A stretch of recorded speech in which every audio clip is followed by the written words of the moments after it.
So as we get into the year 2025, here's a really interesting, or I think it's really interesting, thought experiment. If you were living in the year 2000 and you had the opportunity to go forward in time to 2025 to learn about the technology that we have today in 2025, take it back to the year 2000, what could you take back that you could build a business on back in the year 2000? You can instantly knock off a whole load of stuff, like you can't do anything on the phone.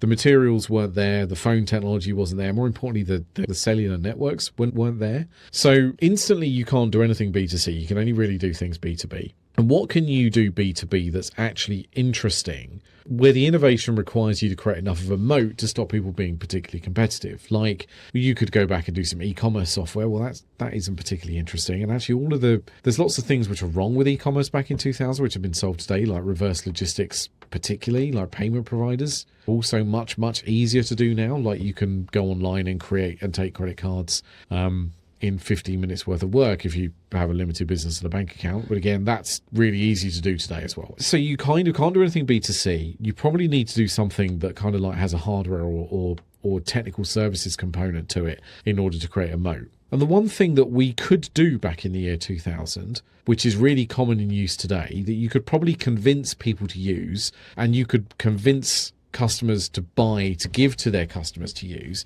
is a self-checkout. Like all of the stuff that we need a self-checkout for today, like barcode scanner, being able to build a kiosk, the display technology wasn't quite there in terms of the touch screen technology, but certainly kind of slightly horrendous situation where you'd end up with kind of like CRT screens in supermarkets, self-checkouts. Anyway, they've got the space to put them in. You could do self-checkout and you could build a business around that, right? You could go to the supermarkets and say, look, we've got this way of allowing people to do their own checkouts.